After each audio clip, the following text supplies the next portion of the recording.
Today is our 5th wedding anniversary. Ethan, my husband, is in the kitchen, a first in our married life. He's been acting mysterious all day, telling me he has a surprise for me tonight. I watch his back as he moves through the kitchen, the late afternoon sun spilling through the window and tracing a soft, golden halo around him. He's wearing the navy blue apron I bought him from Williams-Sonoma, a sight so warmly domestic it could be a painting. And yet a dissonant chord strikes somewhere deep inside me. As a senior investigative journalist for the Washington Post, a sensitivity to detail has become less a skill and more an instinct. Ethan, with his long, slender fingers, has always been clumsy in the kitchen. He's the kind of man who complains that chopping onions makes his hands sore. But today, he's ambitiously tackling a 4-course meal, complete with a specially made cocktail he's dubbed the anniversary kiss. The atmosphere at dinner is perfect, orchestrated by him, with unnerving precision. Candles flicker, soft jazz plays from the Sonos speaker. He raises his glass frequently, his eyes fixed on me with an intense fervor, his words weaving a tapestry of nostalgia for our 5 years together and bright hopes for the future. I smile and respond, but the strange feeling won't go away. He seems distracted, his gaze drifting unconsciously to the grandfather clock in the corner. This subtle anxiety clashes sharply with the tender words pouring from his lips. "Maya, just wait here," he says, his smile a little too bright. "I'm going out to the balcony to mix your anniversary kiss." He leaves his seat and heads toward the balcony adjoining our Georgetown living room. I watch as he pulls rum limes, mint, and club soda from the bar cart, his movements as fluid and practiced as a professional mixologist. This is more than strange. A man who can't tell soy sauce from Worcestershire sauce has suddenly become an expert in crafting cocktails.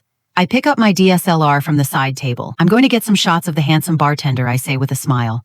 "We need to document this rare moment." He doesn't object, his back to me as he focuses on the cocktail shaker, the clinking of metal on metal sharp and clear. I move to the other side of the balcony, pretending to search for the best angle, fiddling with the aperture and focus. The music from the living room is loud enough to cover most ambient noise, but perhaps he forgot about the state-of-the-art hearing aids I wear. A necessity I acquired after a close call on an assignment. They have exceptional sound amplification and noise cancellation features. Just then I hear the subtle vibration of his phone on the prep table. He picks it up, turning his body slightly as if to shield it from my view. He lowers his voice, but my hearing aids catch the fatal conversation. "Hello," his voice holds a trace of impatience. A young woman's voice on the other end, anxious. "Ethan, have you started?" "Relax," Ethan's voice drops lower like a snake hissing in the grass. "Everything is going according to plan." "Is everything ready? Are you sure it's untraceable? I'm scared." Ethan lets out a short, cold laugh. It's a sound that carries a chilling certainty, a cruel finality. "Don't worry. I've done my research. High-purity potassium chloride, taken orally, absorbs into the system almost instantly. It metabolizes in an hour. Even an autopsy will only show a sudden, massive heart attack. It's clean, untraceable, no evidence. I'll do it tonight.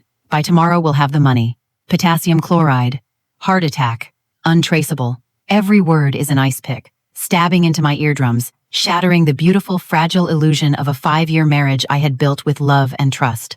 The heavy camera in my hands feels like it weighs 1,000 pounds. The world through the viewfinder shudders violently. His handsome profile blurred in the lens suddenly looks monstrous and alien. It's almost pure muscle memory born from years of facing down danger that allows me to force myself into a state of cold, hard calm amidst the crushing terror and shock. I take a deep breath.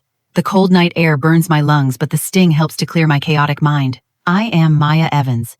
I once went undercover for 6 months inside a multi-level marketing scheme to expose its fraudulent empire. I'm the journalist who broke the story on the Omnicorp financial scandal. I've faced threats and stared down danger, but I never imagined the deadliest trap would be set in the place I call home. And the one holding the knife is the man I've shared my bed with for 1825 nights. I don't scream. I don't confront him. I don't even let a flicker of my inner turmoil show on my face. I quietly put the camera down. Then, with a silent, practiced movement, I press the switch on the recording pen in my pocket. It's a professional habit I've maintained for years. In any uncertain situation, always secure the primary source material. Ethan hangs up the phone, his face once again adorned with that gentle, loving smile. He walks towards me, holding 2 crystal-clear glasses of mojito, each garnished with a sprig of vibrant green mint. "Maya, come and taste my creation." The 2 highball glasses are identical, the liquid within indistinguishable. He hands one to me and picks up the other. His eyes are fixed on the glass in my hand, a look so intense it's almost greedy. As if it's not a drink but a winning lottery ticket to his perfect future. "Oh, shoot. I forgot the cocktail napkins." "We're all out on the table," he says suddenly, slapping his forehead with a look of theatrical apology. "Hang on, I'll go get some from the pantry." He places his own glass on the small round table on the balcony and walks briskly back into the living room. This is my only chance. The moment he turns, it feels as if the blood in my veins has frozen. My brain is racing, analyzing every detail. He left on purpose to give me time to drink it to create an alibi for himself. My gaze sweeps over the 2 glasses on the table. They sit there like 2 coiled vipers, silently waiting for their prey. My heart is hammering against my ribs, but I know this is no time for fear. With the fastest, steadiest hand I can manage, I reach out and swap his glass on the table with the one in my hand. The glass is cold, and I can feel my fingertips trembling slightly. After making the switch, I pull a lens cloth from my pocket and with deliberate speed wipe down the glass he had intended for me, erasing any fingerprints I might have left. The entire process takes less than 5 seconds. By the time I'm holding his original glass again, Ethan is walking back from the living room with a new pack of napkins. The smile on his face is impeccable, but his eyes hold a hint of inquiry, as if trying to confirm whether I've taken the fatal sip. I meet his gaze, my own smile blooming brighter than the candlelight. I raise the glass in my hand. Ethan, thank you. To our beautiful future. Cheers. Ethan is clearly pleased by my cooperative attitude. The flicker of suspicion in his eyes is instantly replaced by glee. Without a moment's hesitation, he picks up the glass on the table, the one originally meant for me, and clinks it against mine, producing a crisp, musical sound. To us. He looks at me with deep affection, then tilts his head back and drains the mojito in one go. His Adam's apple bobs. Not a single drop is wasted. I watch him. I watch the lethal liquid slide down his throat and into his body. My heart feels nothing but a cold, almost cruel stillness. I smile, bring the glass to my lips, and let my warmth heat the rim. Then, under the guise of turning to set the glass down, I spit the mouthful of liquid into a damp cloth I had prepared, then nonchalantly crumple it and stuff it into the crevice of a sofa cushion. How was it, I ask, sitting back down at the dining table, propping my chin on my hand like a wife eager for her husband's praise.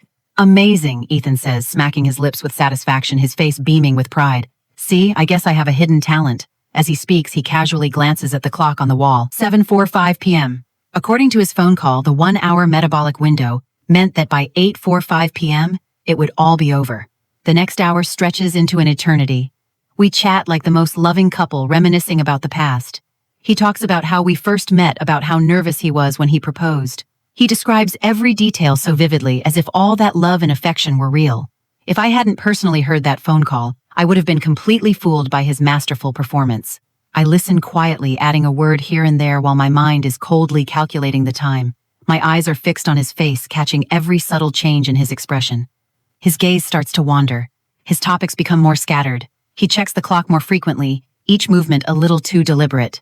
He's waiting for the poison to take effect, waiting for me to wilt before his eyes like a flower cut from its stem. Time ticks by 1 second at a time. 8:10 p.m. He's talking less. A fine sheen of sweat appears on his forehead. 8:20 p.m. His face has grown pale. The hand raising his water glass begins to tremble slightly. 8:30 p.m. He suddenly clutches his chest, his breathing becoming labored.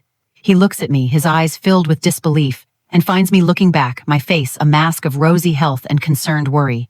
Ethan, what's wrong? Are you feeling sick? I ask softly, my voice laced with the perfect amount of alarm. No. Nothing. He forces a smile, but it looks more painful than a grimace. Maybe I'm just tired today. The confusion in his eyes deepens slowly, being replaced by a more profound emotion, fear. He can't understand why he's the one showing symptoms when I should have been the one to drink the poisoned cocktail. Did something go wrong with the poison, or he doesn't dare to think further? 8:45 p.m. The time of death he had set for me has arrived. I am sitting across from him perfectly fine. He, on the other hand, can barely string a complete sentence together. A noticeable numbness is creeping into his hands and feet. His lips are turning a faint shade of blue.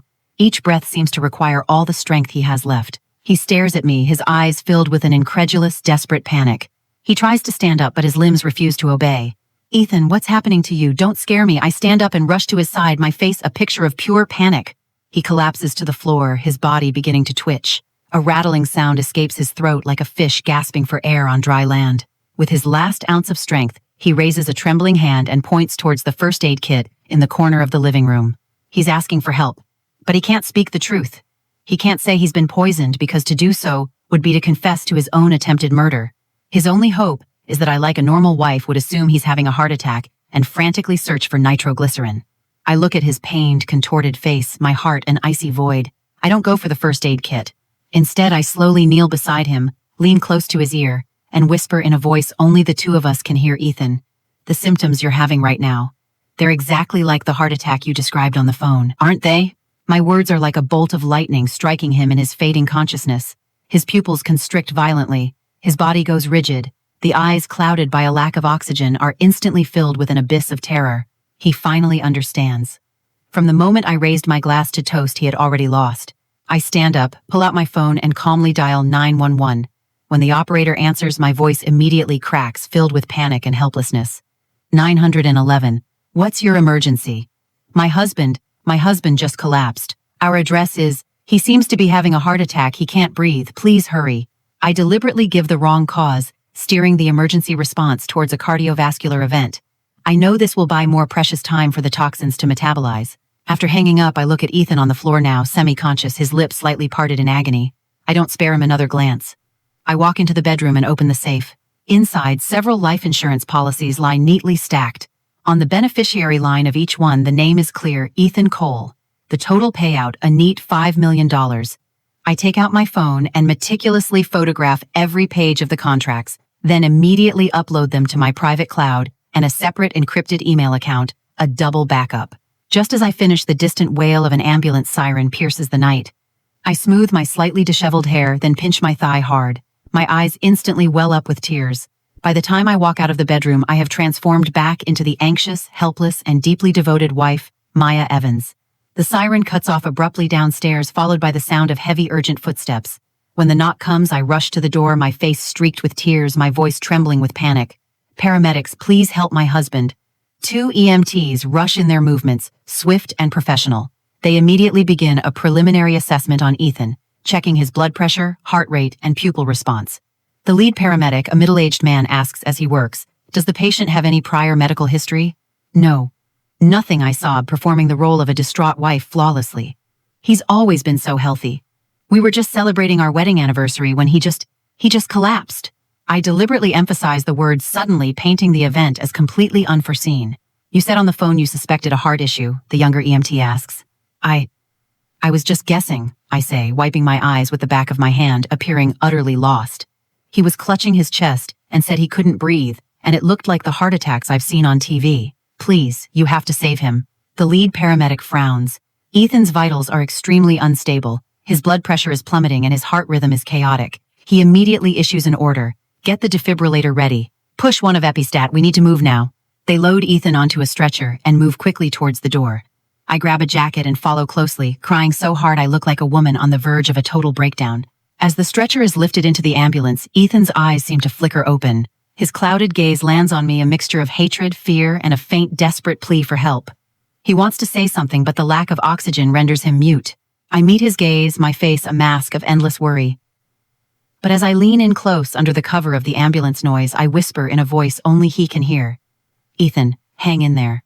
Once we get to the hospital, the doctors will run every test. I'm sure they'll find out what's wrong." I put extra emphasis on the words, "find out what's wrong." Just as I intended, the last glimmer of hope in his eyes dies, replaced by utter despair. He understands. Once he's at the hospital, once the doctors realize it isn't a simple heart attack, what awaits him is a fate far more terrifying than death.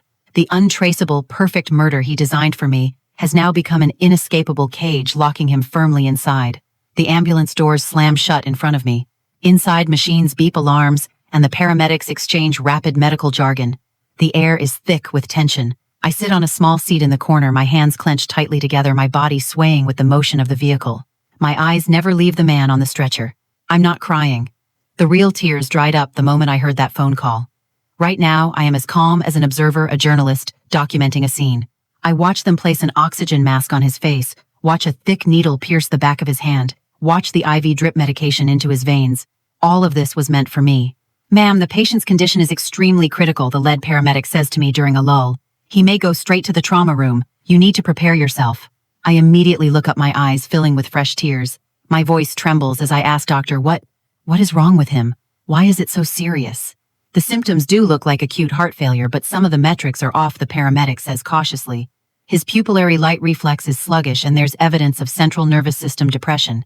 We'll need to run a full toxicology screen at the hospital." "A toxicology screen," I repeat, feigning shock as if I don't understand the term. "You mean, he might have been poisoned?" The paramedic looks at me, avoiding a direct answer. "Did he eat anything unusual tonight, or come into contact with any chemicals?" This is the perfect opportunity. I can't be the one to call the police. It would look too calculated. But having the possibility raised by a medical professional seems entirely natural. I lower my head, pretending to search my memory. Then, with a hint of uncertainty, I say, dinner was just normal home cooking. Oh, wait. After dinner, he made me a cocktail himself. He called it the anniversary kiss. He had one too. Could it have been the drink? I skillfully slip in the information that he had one too, simultaneously pointing to a potential source of poison, while placing myself and him in the same boat as potential co-victims, temporarily clearing myself of suspicion. A cocktail. The paramedic's frown deepens. Did it have complex ingredients? I don't really know. I think there was rum, lime, mint. All very common things, I answer carefully, avoiding any mention of potassium chloride. The paramedic nods, not asking any more questions. But the flicker of thought in his eyes tells me my words have taken root. Once planted, the seed of suspicion will grow in the mind of a professional. He will insist on the most comprehensive toxicology screening. And that is exactly what I want. The ambulance screams into the hospital's emergency bay. The back doors are thrown open and a blast of cold air rushes in. The stretcher is wheeled out, its wheels screeching against the pavement. I jump out and hurry after them. The automatic doors of the ER slide open, revealing a world of blinding white light and the overwhelming, suffocating smell of antiseptic. As Ethan is wheeled through the doors of the trauma unit, a nurse stops me. I lean against the cold wall and let out a long, slow breath. The tension that has held me rigid for hours finally begins to ease. Step 1 is a success. I not only survived, but I've delivered him to the hospital, placing him on the very edge of law enforcement's radar. What comes next is a silent war waged within the white walls of this hospital. The hallway outside the trauma unit is a condensed theater of human emotion, thick with anxiety, sorrow, and the smell of disinfectant. I sit on a cold bench, my hands clasped in my lap, looking like any other family member worried about a loved one. Inside, however, my mind is a sea of unprecedented calm. I am replaying every single detail from the moment I heard the phone call to now ensuring there are no flaws. After about an hour that felt like a lifetime, the doors to the trauma unit open. A young doctor walks out, pulling off his mask, his face etched with fatigue. I immediately stand and rush towards him. "Doctor, how is my husband?" "We've stabilized him for now," the doctor says, which is only half of what I want to hear, but his condition is still very complex. Our preliminary assessment is that this wasn't a simple cardiac event.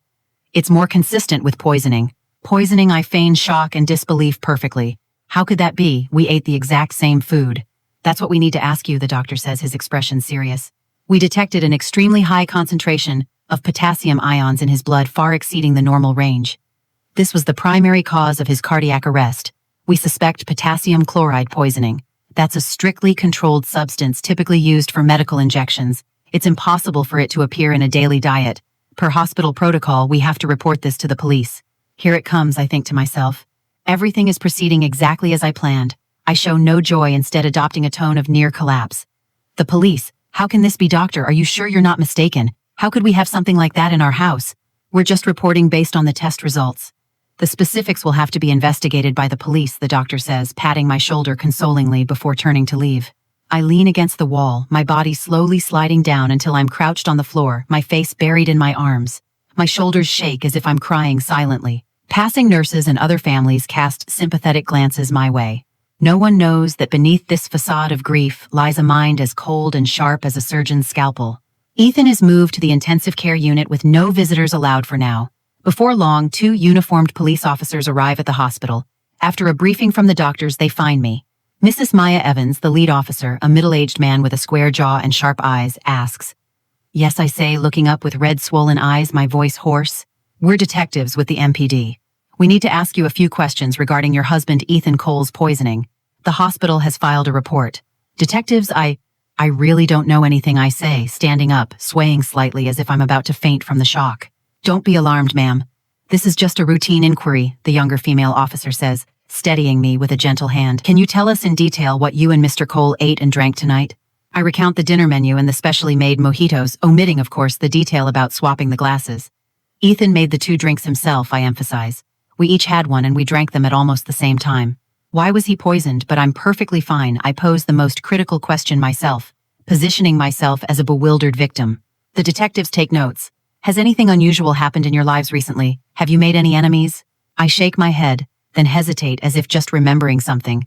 "Ethan, I think he's been having some financial trouble lately. He started a small consulting firm, but a big project fell through. I think he was in some debt." Could it have been one of his business rivals? I skillfully divert their investigation towards external factors, creating an image of Ethan as a potential victim of corporate sabotage. This is to prevent him from getting desperate and turning on me.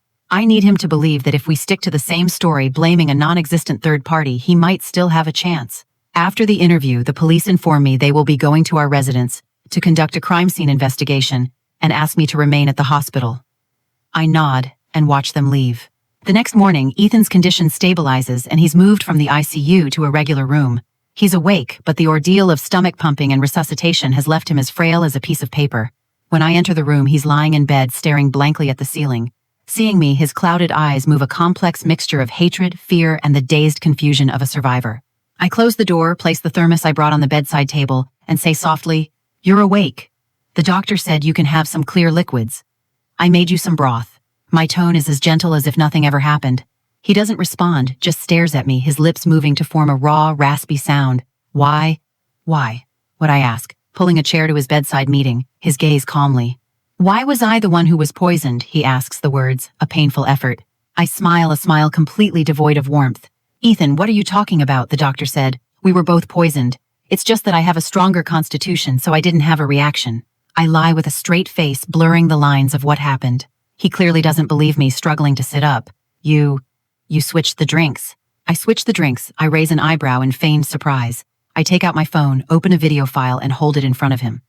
On the screen is the footage I took with my DSLR last night of him making the cocktails. The angle is clear, the lighting perfect. Look, Ethan, this is the video I took of you last night. You personally made 2 drinks. You put one on the table and handed one to me. From beginning to end, I never touched your glass. The police have seen this too. They said it could be used as evidence. He stares at the video, his eyes widening, the color draining from his face. He can't remember.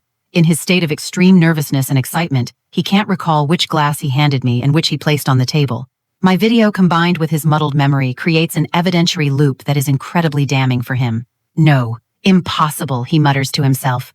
I put my phone away, lean in closer, and continue in a voice only we can hear. Ethan, the police have opened a case. They suspect someone intentionally poisoned you. Did you cross someone recently? Maybe those loan sharks you owe money to. He looks up sharply, a flash of panic in his eyes. I catch it. Right now, you and I are on the same side. I continue in my calm, gentle tone, speaking the coldest of words. Think carefully. Blaming a non-existent third party is your only way out. Otherwise, attempted murder of your own wife. What do you think the police will conclude? And what do you think that $5 million insurance policy will look like then? My words are like a precision scalpel dissecting all his pathetic arguments and hopes. He looks at me, his expression shifting from terror to dependence. Faced with death and prison, he has no choice but to believe in the lifeline I've laid out for him. Now tell me, I say, adopting the professional demeanor of a journalist conducting an exclusive interview. Who gave you the potassium chloride? Ethan is completely broken. Faced with the threat of death and a long prison sentence, his meager intelligence and cunning schemes are no match. He looks at me like a drowning man clutching at a piece of driftwood, even though he knows that driftwood could drag him under at any moment. It was Jessica, he whispers, finally uttering a name. Jessica. I repeat the name in my mind, my brain's database running a quick search. The name is completely unfamiliar. I thought I knew Ethan's social circle, but clearly I only knew the tip of the iceberg he allowed me to see. Who is she? I press on, my voice as calm as if we were discussing the weather. She's a nurse at a med spa, Ethan says, avoiding my eyes, his voice as faint as a mosquito's buzz. We've known each other for 6 months. 6 months. What a beautiful 6 months. While I was worrying about his career and planning for our future, he was in the arms of another woman plotting my demise. A sharp pain radiates from my heart, but I force the surging emotions down. This is not the time for grief. It's the time for gathering information and weaving my net. She got the potassium chloride from the clinic. He nods. She said it was hard to get, but one of the doctors at her clinic was careless with inventory. She stole a small amount and ground it into a powder. Was this plan something you came up with together? My voice remains steady, but each word is like a shard of ice. It was her idea. Ethan immediately begins to shift the blame, a common tactic for men like him. She said that if you had an accident, the insurance money would solve all my debt problems, and then we could be together. What a touching love story. I sneer internally but keep my expression neutral. The police have opened an investigation. They will check financial records, phone records. This Jessica person can't be hidden. We need to get our story straight now. I stand up and pace around the room like a lawyer analyzing a case for a client. I stop, look at him, and say word by word, "From this moment on, you need to remember this.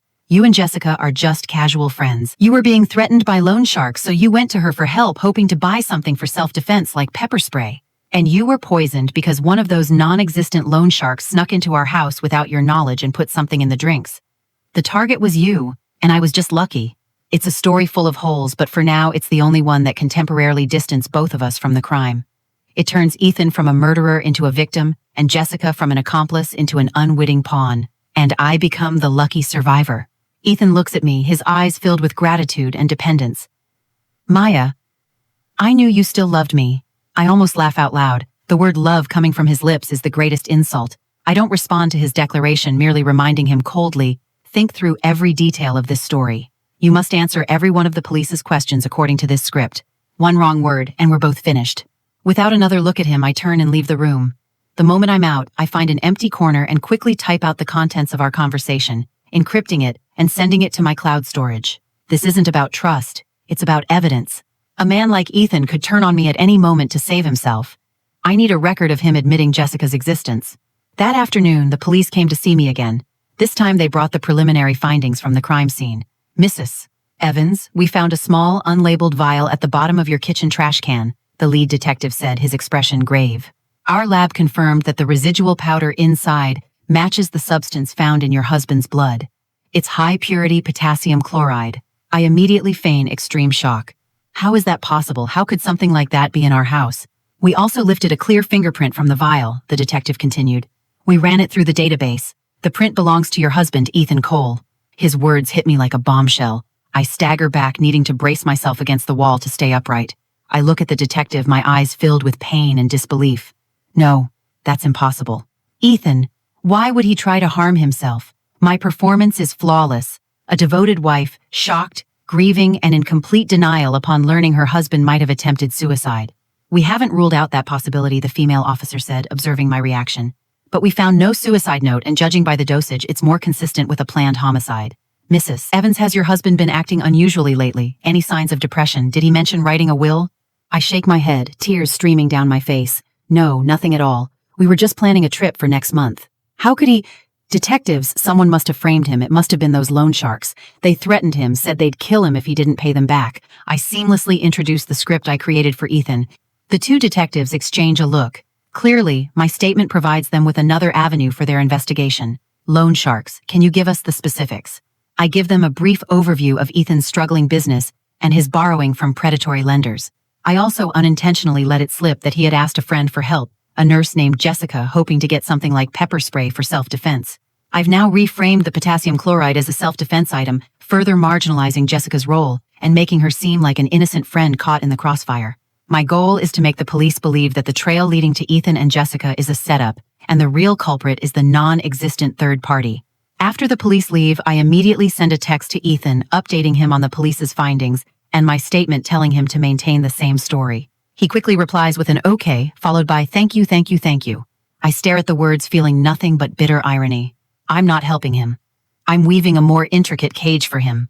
Now the police's main focus will be on investigating the so-called loan sharks, which will buy me the precious time I need to find the real accomplice, Jessica. I can't wait for the police to do it. As a journalist, I have my own sources and methods. I return to the Post newsroom and use our internal databases. I quickly pull up information on every nurse named Jessica in the D.C. area. By cross-referencing age and place of employment, I narrow my target down to a high-end private med spa in Chevy Chase called Venus Aesthetics. I don't act immediately. Instead, I call a friend who works for the D.C. Department of Health. He has access to more restricted information. Hey Mark, can you do me a favor? I need you to check if there's a nurse named Jessica at Venus Aesthetics in Chevy Chase. Also, can you see if you can pull up their recent pharmaceutical procurement and usage logs, specifically for potassium chloride? There's a pause on the other end, then Mark's voice grave.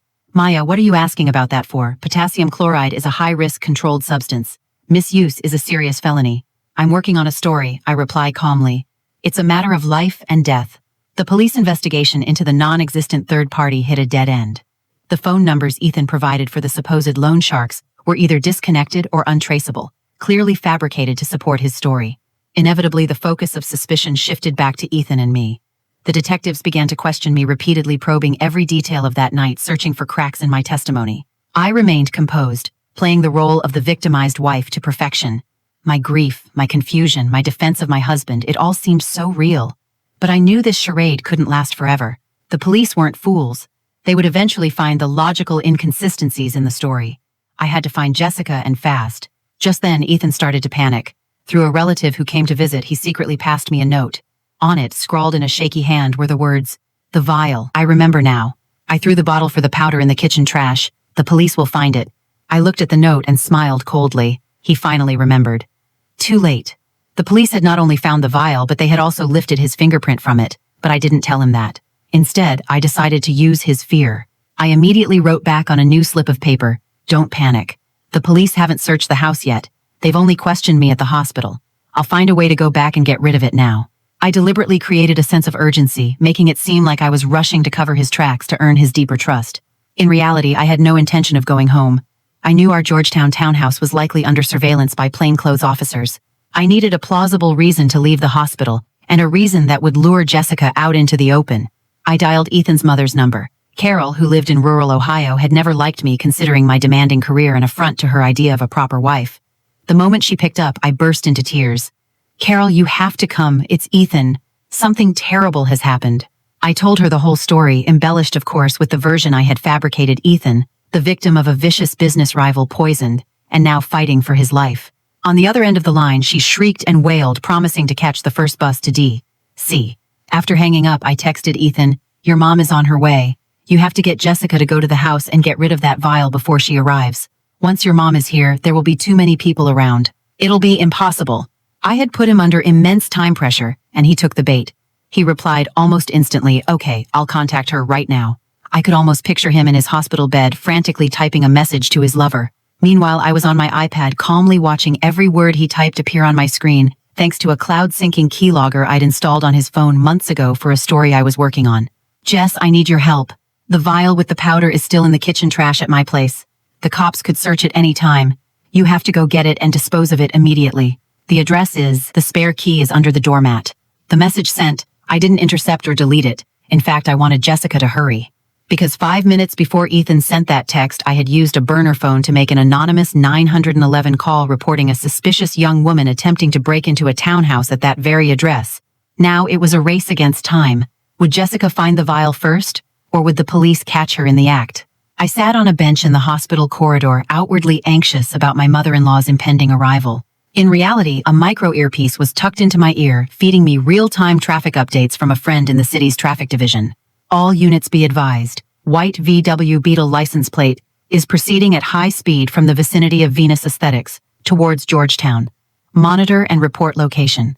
That was her, Jessica's car. A cute white Beetle, a perfect match for her angel in white persona. I stood up and walked to a window overlooking the street. About 20 minutes later, 2 police cruisers' lights flashing sped away from the hospital, heading in the direction of my house. At almost the same time, a new message came through my earpiece. "Target vehicle has entered the specified residential area." The fish was in the net. I didn't rush home to watch the show. I needed a perfect alibi. I walked back into Ethan's room. He was staring anxiously at his phone, waiting for word from Jessica. "Any news?" I asked softly. "She said she's almost there." Ethan's voice was dry with nervousness. "Good," I nodded. I pulled up a chair and began peeling an apple for him, making small talk. "Ethan, when you get better, where should we go on vacation?" I was thinking somewhere with a beach. I used the most mundane conversation to keep him and myself in that room every second, captured by the hospital's security cameras, every moment a testament to my innocence. About 10 minutes later, Ethan's phone rang. It was Jessica. He answered immediately, his voice a low whisper. "Did you get it?" On the other end, Jessica's voice was choked with tears and terror. "Ethan, the police arrested me. They said I was breaking and entering. I just got to your front door. I hadn't even touched the key and they came out of nowhere." The color drained from Ethan's face. Smack. The phone slipped from his hand and clattered to the floor. "What's wrong? What happened?" I asked, jumping up in feigned alarm. He looked at me, utterly devastated, his lips trembling, unable to form a single word. He couldn't understand how the police could have been there at that exact moment. He couldn't understand how every move he made seemed to land him squarely in another custom-made trap. I bent down and picked up the phone. The screen was still lit. The call was still connected. I put it to my ear and heard a police officer's stern voice on the other end. "Ma'am, state your name and why you were at this location." I ended the call and placed the phone back on the bedside table. Then I gently patted Ethan's ashen cheek. "Don't be afraid, Ethan," I soothed. "It must be a misunderstanding. The police just made a mistake. Your friend just needs to explain that you asked her to go to the house to pick something up for you, and everything will be fine. My words sounded like comfort, but they were actually a new set of instructions. I was telling him to contact the police to confess that he was the one who sent Jessica to the house. In doing so, he would clear her of breaking and entering, but he would also be cementing their relationship as accomplices with his own words. Like a man grabbing for a lifeline, Ethan fumbled for the nurse call button. He had to see the police. He had to clear up this misunderstanding. He had to save his lover, not knowing that every word he spoke would be another brushstroke on the canvas of his own conviction. Jessica was taken to the local precinct. Thanks to Ethan's clarification, the suspicion quickly shifted from burglary to her being a person of interest in the poisoning case. She was placed in an interrogation room cut off from the outside world. I knew this was my best chance to get to her. I couldn't go as a victim's family member. That would raise suspicion. I needed a more professional, more legitimate identity. A journalist. I went back to the Post and found my editor, a man in his late 50s, who had spent his life in the trenches of journalism. I didn't hide anything. I laid out the entire story, the attempted murder version, and made my request. I wanted the paper to officially cover the bizarre poisoning case with me as the lead reporter. My editor listened in silence, his expression a mixture of shock, sympathy, and a deep, abiding respect for his star reporter. "Maya," he said, his voice heavy, "the paper will back you on this. Whatever resources you need, just ask. But you have to promise me you'll stay safe. This isn't just a story anymore. It's a war." I nodded, a wave of warmth spreading through my chest. With the backing of the paper, my actions now had a legitimate cover. I didn't go to the precinct right away. I knew Jessica would be in a state of panic and confusion. Approaching her now would only make her defensive. I needed to let her feel the despair first, to let her realize that Ethan was not going to save her. I spent the afternoon digging into Jessica's background. She came from a working-class family, a classic good girl. Her good looks made her popular at the med spa. Her social media was a curated gallery of designer bags, Michelin star restaurants, and luxury vacations, a lifestyle completely at odds with a nurse's salary. The timeline of these posts corresponded perfectly with the 6 months Ethan said they had known each other. I also discovered that the white VW Beetle registered in her name was purchased just 3 months ago, paid in full. The money came from a high-interest personal loan. I was almost certain Ethan had taken out the loan in her name, likely to cover some of his gambling debts. Armed with this information, I used my press credentials and the paper's connections to arrange a meeting with Jessica. We met in a small, sterile interrogation room at the police station. She was wearing a standard-issue jumpsuit, her hair a mess, her face pale, and stripped of its usual perfect makeup. She looked up when I entered, first with confusion, then with open hostility. A reporter, she clearly hadn't expected to see me. I smiled and nodded, sitting down across from her. I brought no recording equipment, just a pen and a notepad. I didn't start with questions. Instead, I spoke in a sympathetic tone like a concerned older sister. "Jessica, don't be nervous. I'm not here to interrogate you. I just want to hear your story. As a woman, I'm just curious what brings a person to a place like this." My opening clearly caught her off guard. Her defenses lowered slightly. "I have nothing to say," she mumbled, looking down. Really, I didn't push. I shifted topics. "I saw your Instagram. You have a very glamorous life. That new season Chanel bag is impossible to get. And that sushi place you went to last week, the tasting menu there is astronomical. Ethan must treat you very well." At the mention of his name, her body tensed. I continued, my voice calm and even. "He must have promised you a lot, right? That he would divorce me and marry you, that once he got the insurance money, you two could run away together, leave all your money worries behind." Every sentence was a targeted strike at her deepest vulnerabilities. Her face grew paler, and her lips began to tremble. That's what he said," she finally admitted, her voice laced with a bitter resentment. "And you believed him?" I looked at her, my eyes filled with a sad pity. "You believed he would kill his wife of 5 years for you, Jessica. You're an educated woman. Don't you know that if a man truly loves you, he will clear a path to be with you honorably? He won't ask you to hide in the shadows and use the filthiest, most despicable means to take another woman's life and place." My words were a sharp knife slicing through the flimsy fantasy of love she had woven for herself, exposing the bloody reality beneath. "No, that's not it," she retorted, agitated. "Ethan said he didn't love you. He said your marriage was already dead. He said you were a workaholic who never cared about him. And you believed him," I said with a cold laugh. I took out a few photos from my bag and slid them across the table. They were family photos, me at a work gala with Ethan, me celebrating his parents' anniversary with them. In every picture, I was the image of a graceful, supportive wife. And then there's this. I played a video on my phone. It was from my last birthday. Ethan was playing the guitar and singing to me, his eyes so full of love they could drown a person. Jessica stared at the photos and the video, her expression shifting from anger to confusion, then to doubt.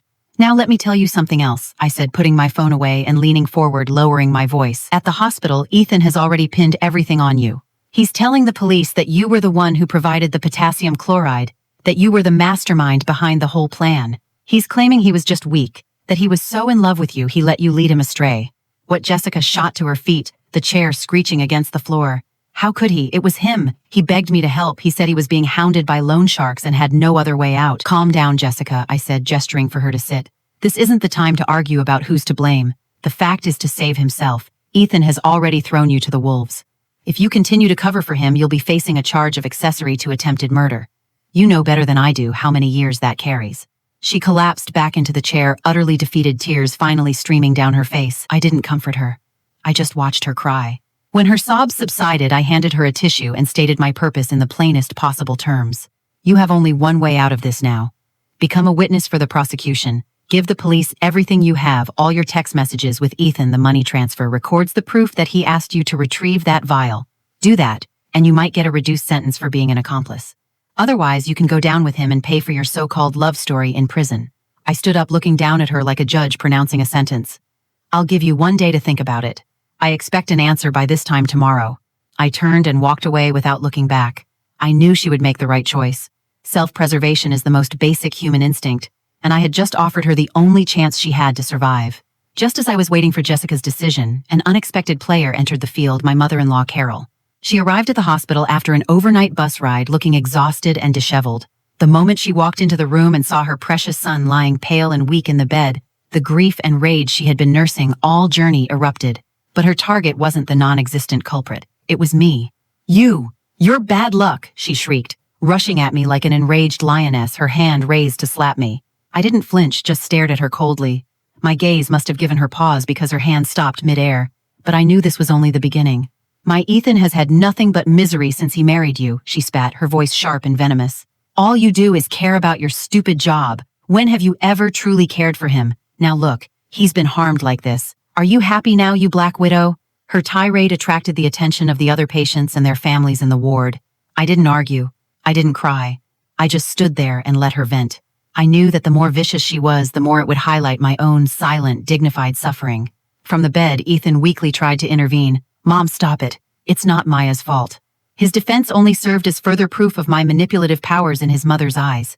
Oh, you're still protecting her at a time like this, she wailed even louder. What kind of spell has she put on you? The chaotic scene was finally broken up by the head nurse, who sternly told Carol to be quiet. Though reluctant, she didn't dare make another scene. She just sat by the bed, wiping her tears and shooting daggers at me with her poison-filled eyes. I ignored her, quietly wiping Ethan's face and hands with a warm cloth, giving him water and helping him with his medication, playing the role of the devoted wife to perfection. My meekness and forbearance filled Ethan's eyes with guilt. He probably felt that he had treated a woman who loved him so deeply in the most despicable way. That evening, I used the excuse of going home to get a change of clothes to leave the hospital. I knew this would be the perfect opportunity for mother and son to be alone, and some things needed to be said by Ethan himself to have the desired effect. I didn't actually go home. I went to a coffee shop across the street from the hospital and connected via Bluetooth to the recording device I had hidden in the room, a device disguised as an aromatherapy diffuser on the bedside table. In the hospital room, Carol's crying had stopped. She lowered her voice. Son, you tell me the truth. What really happened? Why are the police saying it was poison? Did you get involved with some shady people? There was a long silence from Ethan. Then, in a very weak voice, he began to recount the story I had created for him, the loan sharks, the business rivals frame-up. Carol listened, horrified, cursing the villains who had done this to her son. Then what about that nurse Jessica? What's her deal? Carol had clearly heard something from the police. She's just a friend, Ethan replied, sticking to our script. I just asked her for a small favor. I never thought it would drag her into this. What kind of favor? Carol pressed. It was just... Ethan's voice faltered. At that moment, I decided to add some fuel to the fire. I used a burner phone to send an anonymous text to Carol's cell. The message was simple: your son wasn't poisoned by a rival. He tried to murder his wife for the insurance money and drank the poison himself. If you want the truth, ask him about the $5 million life insurance policy. I had timed it perfectly. As Carol was pressing him for details, her phone lit up. She glanced at it and her expression changed instantly. Insurance? What $5 million insurance policy? She demanded, her head snapping up to stare at her son. Ethan, what is this text message talking about? Did you buy a life insurance policy for Maya? Ethan was clearly blindsided. He panicked. In front of his own mother, his flimsy facade crumbled. "Mom, don't believe it. Someone is just trying to cause trouble," he pleaded weakly. "Cause trouble?" Carol's voice became shrill. "Did you buy the policy or not? Tell me the truth."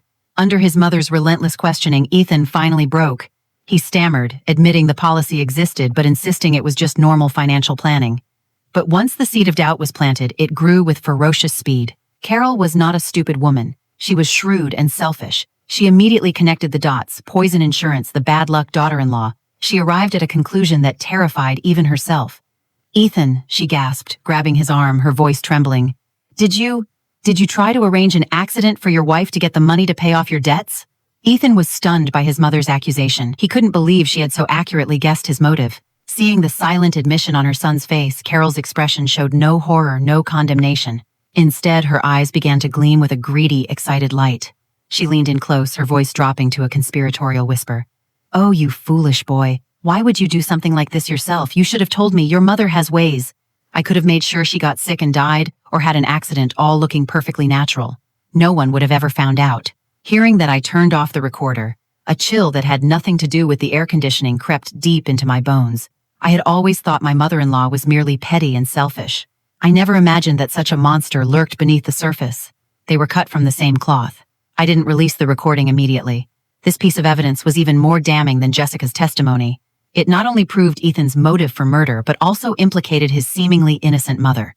This was my trump card, and I would wait for the most critical moment to play it, to deliver the final devastating blow to them both. Now, all the pieces were in place. All I needed was for Jessica to make her move. The next morning, I got a call from my lawyer. "Miss Evans, Jessica is ready to cooperate."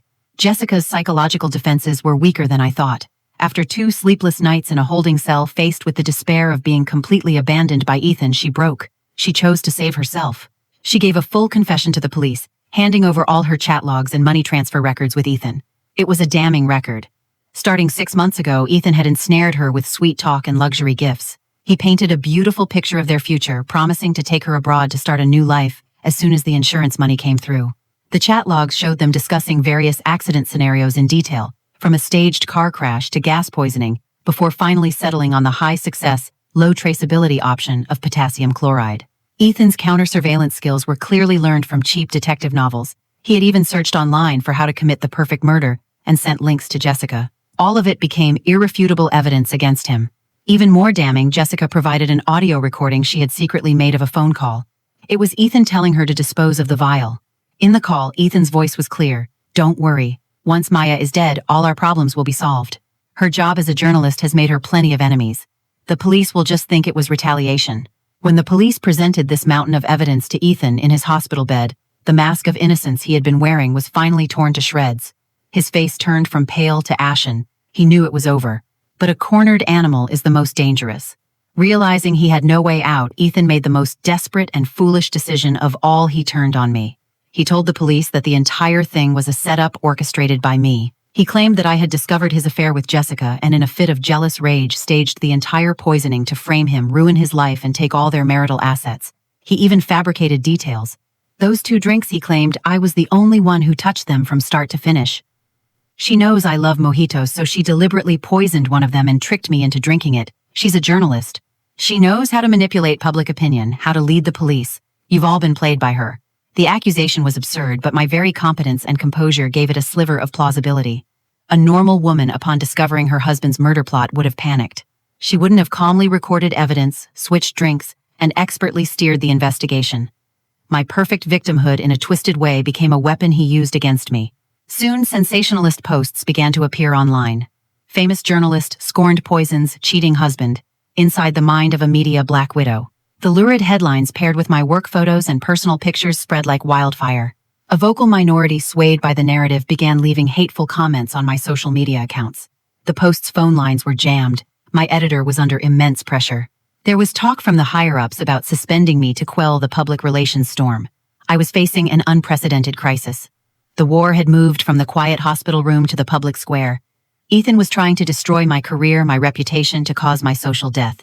I locked myself in my office for a whole afternoon. I didn't read the vicious comments. I didn't call my lawyer to issue a statement. I knew that in the heat of public outrage, any defense would be futile. What I needed was not an explanation, but a more powerful, more devastating counterattack. I opened my laptop and began to organize all the evidence I had. First, the original audio from the recorder pen of Ethan's first call with Jessica on the balcony, the initial proof of his murder plot. Second, the recording of me manipulating him into admitting Jessica's existence in the hospital room. Third, the recording from the aromatherapy diffuser of his conversation with his mother about how to make a daughter-in-law die accidentally.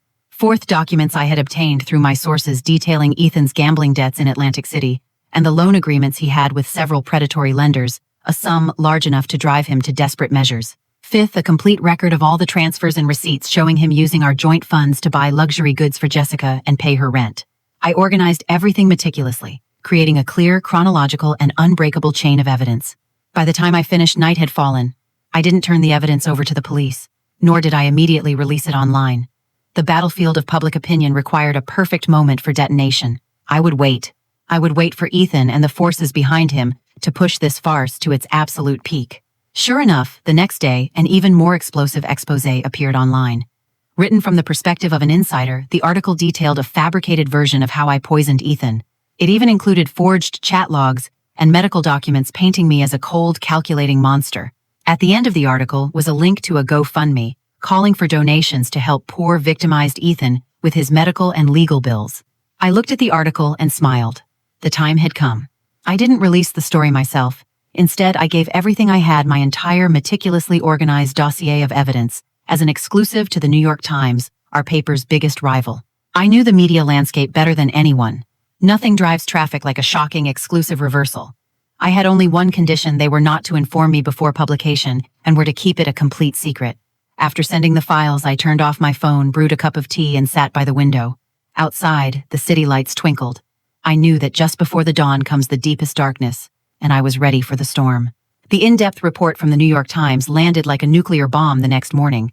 The headline was simple and direct: a journalist's confession, how I survived my husband's anniversary poison plot.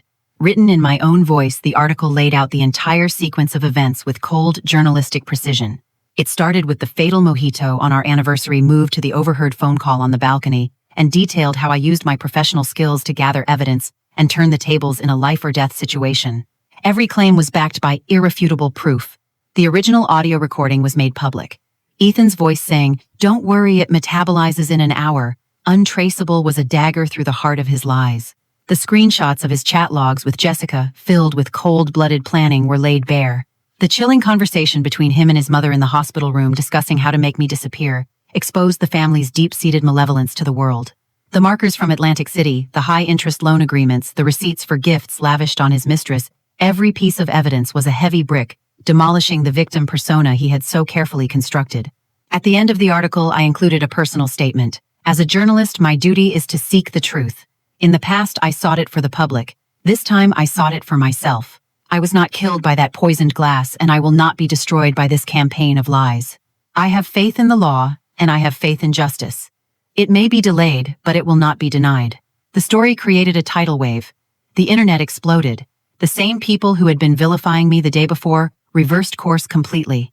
The public comment sections filled with rage, shock, and sympathy. Holy Splade. This is a real-life Gone Girl. That man and his mother are pure evil. Absolutely chilling.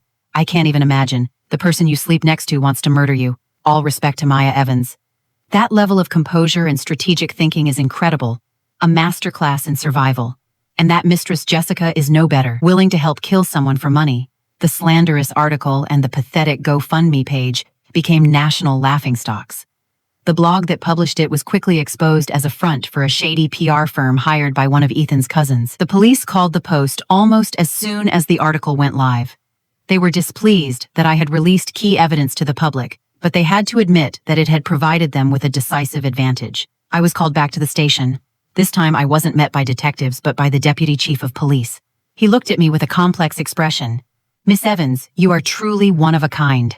I said nothing, simply handing over all the original evidence, including the recorder pen. "Everything I did was in self-defense," I said calmly. "I trust that the police will ensure a just outcome." With this perfect chain of evidence, the police investigation moved swiftly. They immediately audited Ethan's finances, confirming the gambling debts and loans. They obtained security footage from the med spa showing Jessica stealing the potassium chloride.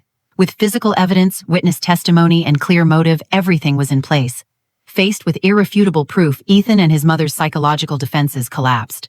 During another interrogation, Carol, in a bid to get a lighter sentence, confessed an even more horrifying detail. She had entertained the idea of getting rid of me long before Ethan did. She had purchased some toxic herbs from a quack healer back in Ohio, intending to slowly poison my food over time, making it look like a long illness. She only abandoned her plan because Ethan came up with the insurance scheme first. They were all monsters. Not a single one was innocent.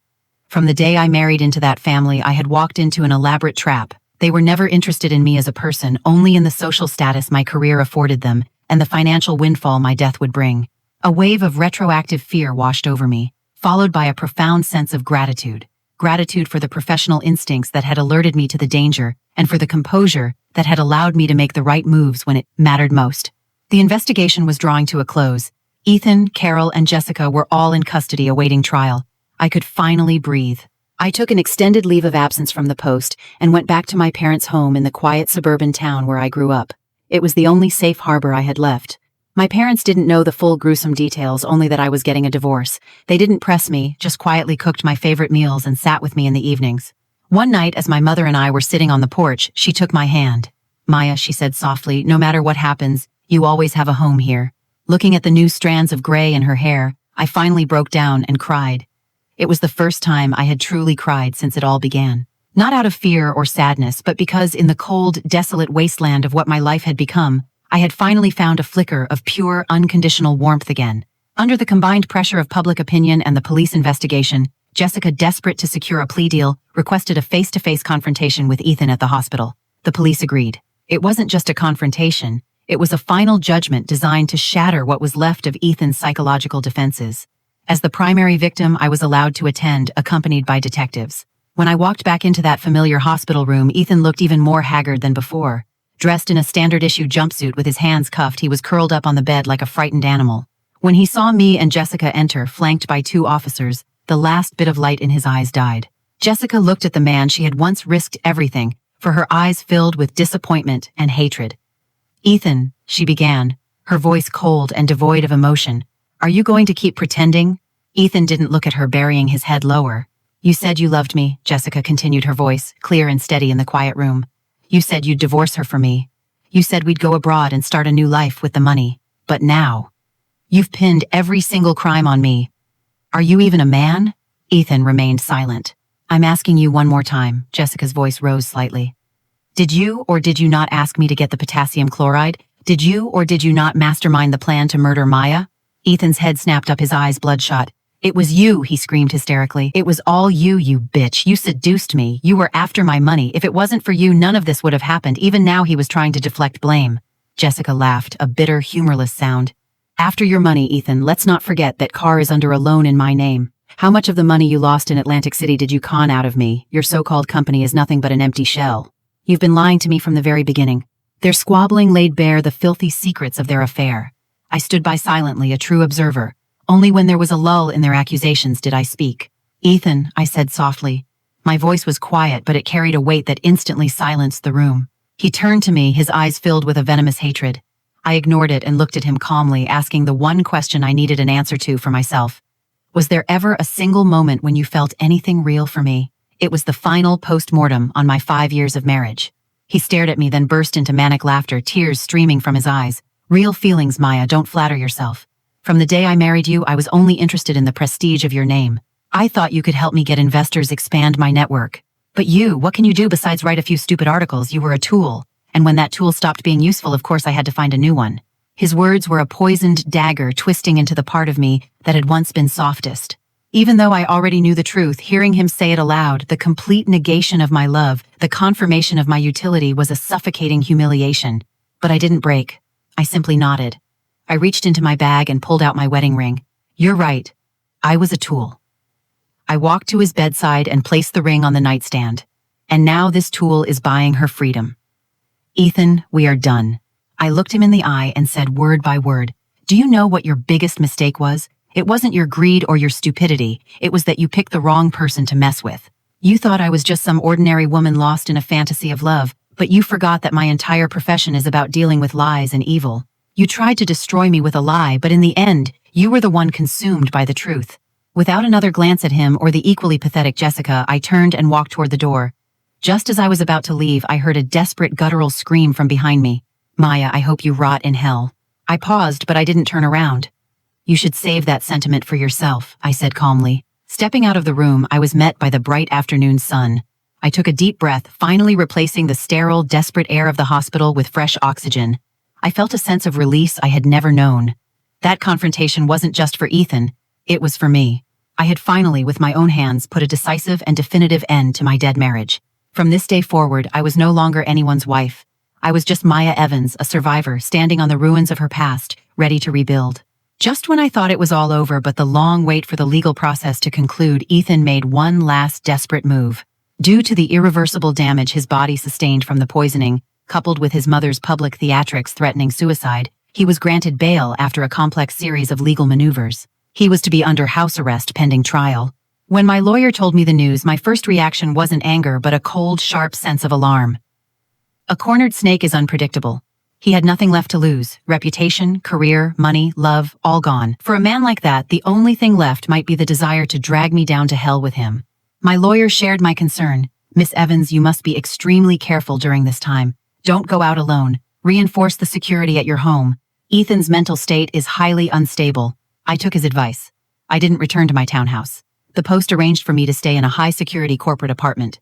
A car service with a trusted driver took me to and from work, and I carried a panic button at all times. But I had still underestimated Ethan's madness. He vanished. He never showed up at his designated residence for house arrest. He contacted no friends or family. He was a ghost lurking somewhere in the city, waiting for the perfect moment to strike. The constant invisible threat was more suffocating than any open confrontation. He finally appeared on a dark, rainy night. I had been working late on an urgent story. As the car pulled into the underground garage of my apartment building, my driver, a sharp-eyed Army veteran, noticed a black sedan parked near the entrance engine running. The windows were heavily tinted. "Something's not right, Miss Evans," he said, his voice tense. "Stay in the car." He immediately radioed the paper's security team and dialed 911. At that exact moment, the black sedan roared to life, charging directly at us like a maddened bull. "Hold on," my driver yelled, wrenching the wheel. We narrowly avoided a head-on collision, but the side of our car screeched against his, the sound of tearing metal deafening. The sedan then swerved, blocking our path completely. The driver's door flew open. A man in a baseball cap and a face mask jumped out, a long, gleaming knife in his hand. Even with the disguise, I recognized him instantly. Ethan. His eyes were bloodshot, filled with a terrifying, destructive rage. "Maya, get out of the car," he screamed, hammering the hilt of the knife against my window. Spiderweb cracks instantly appeared on the safety glass. My blood ran cold. I never thought he would be so brazen, so violent. The driver had already locked the doors. "Miss Evans, get down, stay down," he commanded. Just then, several beams of bright headlights flooded the garage from another entrance, accompanied by the piercing wail of sirens. The police and the paper's security team had arrived. Seeing the police cars, Ethan knew he was trapped. He let out a primal scream and with all his strength plunged the knife into the fractured window. With a loud crack, the glass shattered, sending shards flying. I felt the cold rain and the sharp tip of the blade just inches from my cheek. "MPD, drop the weapon, do it now." Several officers surrounded him, their guns drawn. He froze the knife, clattering to the concrete floor. He looked at the police, then at me safe in the car. A grotesque smile spread across his face, a look more painful than tears. "You win, Maya," he muttered just before the officers tackled him to the ground. The cold steel of handcuffs snapped around his wrists once more. This time, there would be no escape. I sat in the car, my body still trembling with adrenaline and fear. But I knew it was truly finally over. His last desperate attack had not only failed to harm me, but it had also added the final irrefutable charges to his indictment: assault with a deadly weapon, attempted murder, a fugitive, a violent offender caught in the act. The long, terrifying nightmare had reached its conclusion on this dark and stormy night. The day of the trial finally arrived. I sat at the plaintiff's table, flanked by the city's top legal team hired by the Post. At the defendant's table, Ethan, Carol, and Jessica sat in their prison-issue jumpsuits, pale and defeated. Ethan's eyes were empty, hollowed out. Carol, however, stared at me with pure, unadulterated hatred, as if I were the one who had ruined her family. The trial itself was a formality. The evidence was overwhelming. The prosecutor played the decisive audio recording in the silent, solemn courtroom. Ethan's voice, cold and clear, echoed through the chamber. "Metabolizes in an hour. Untraceable." A gasp went through the gallery. One by one, the chat logs, the recording of Carol, and the security footage of Ethan's final violent attack were presented. His lawyer's attempts to argue for a crime of passion or temporary insanity were systematically dismantled. Ethan himself remained silent, offering no defense. Carol, however, provided the final bit of courtroom drama. When asked if she pleaded guilty, she became hysterical, pointing a trembling finger at me. It was her. It was all that witch's fault. She drove my son to this. She's a curse. Her outburst earned her nothing but a swift removal by the bailiffs, her curses echoing as she was dragged from the room. The most dramatic moment came from Jessica. Citing her cooperation and deep remorse, her lawyer pleaded for leniency. During her final statement, she tearfully apologized to me. Then she pulled a folded piece of paper from her pocket, an ultrasound.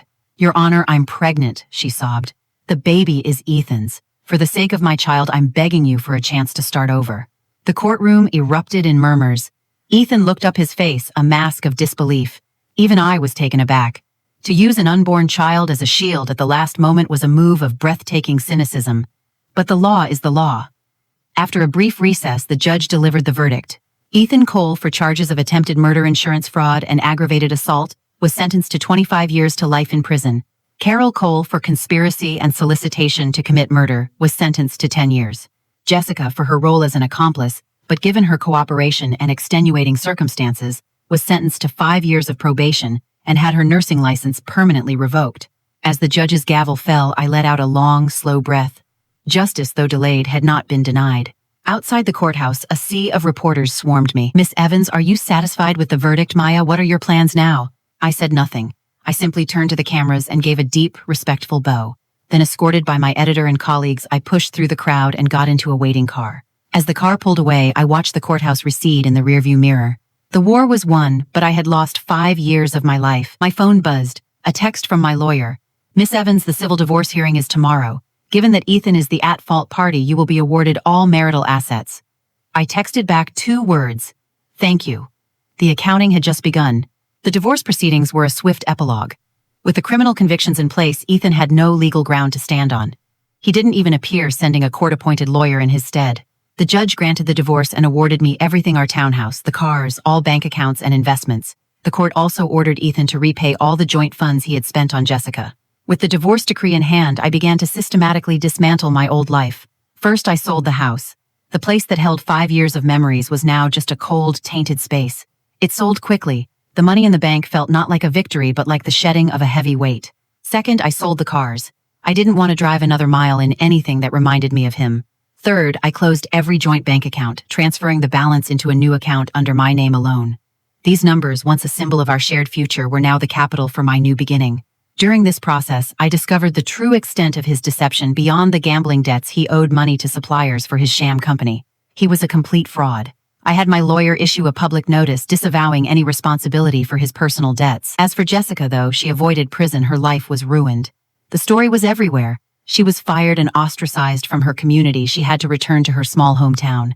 I heard her parents, unable to bear the gossip, eventually cut ties with her.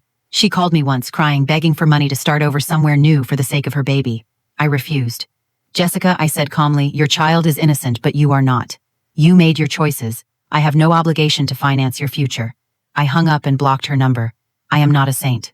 For someone who helped plot my murder, my lack of vengeance was the greatest mercy I could offer. Last was Carol. From prison, she requested that I hire a better caregiver for her. I refused that too, but I did take a small portion of the money from the house sale and made an anonymous donation to the state's correctional system earmarked for improving elder care for all inmates. I hated her, but I would not become like her. When it was all done, I was overcome with a profound exhaustion. I had won a long, brutal war, but I was covered in scars. I submitted my resignation to the Post. My editor tried to convince me to stay, telling me my fame was at its peak. I used to think being a good journalist meant exposing all the darkness in the world, I told him. But I've learned that when you get too close to the darkness, it tries to consume you. I need to find a new way to live. He understood. I left the city I had loved and hated the career I had dedicated my life to. I bought a one-way ticket to a place I'd never been, a small, quiet town on the California coast. I needed to say goodbye to the past and to the woman I had been. I rented a small house overlooking the ocean in Carmel by the Sea. I opened a small online bookstore. My days became simple, curating books, packing orders, and watching the tide roll in and out. I learned to surf. I learned to paint. The sun turned my skin a healthy bronze. Time, the ocean, and the sun began to heal the deep wounds. A year later, my old editor called. The series I had written about my ordeal had won the Pulitzer Prize. He wanted me to come back for the ceremony. I hesitated, then agreed. I needed to write a final, proper ending to that chapter of my life. I stood on the stage in a simple white dress, the heavy gold medal in my hand. The applause was thunderous. I didn't read my prepared speech. Instead, I just looked out at the audience and spoke from the heart. A year ago, I thought my life was over. But standing here today, I want to say to anyone who has ever faced betrayal, who has ever been lost in the darkness, never give up hope. Never lose the capacity to love and be loved. When you find the courage to walk out of the abyss, you will find that the world is far more beautiful and welcoming than you ever imagined. This story was my last as Maya Evans, the journalist. But it is the first chapter for Maya Evans, the person. Thank you. After the ceremony, I left the Pulitzer in the Post's trophy room and quietly went to the airport. As I was boarding the plane back to my new life, a text message arrived from my lawyer. It was brief. Jessica's baby was born. A paternity test proved Ethan was not the father. I stared at the message for a long moment, then a small, sad smile touched my lips. I deleted it. Their lives built on lies and calculations had nothing to do with me anymore. The plane took off, and the city lights below shrank to tiny, glittering specks. I leaned against the window, watching the clouds drift by in the bright, warm sun. A song I loved played softly through my headphones, its melody light and free. I closed my eyes and hummed along. My new life, my exclusive story, was just beginning, and this time the only reader would be me.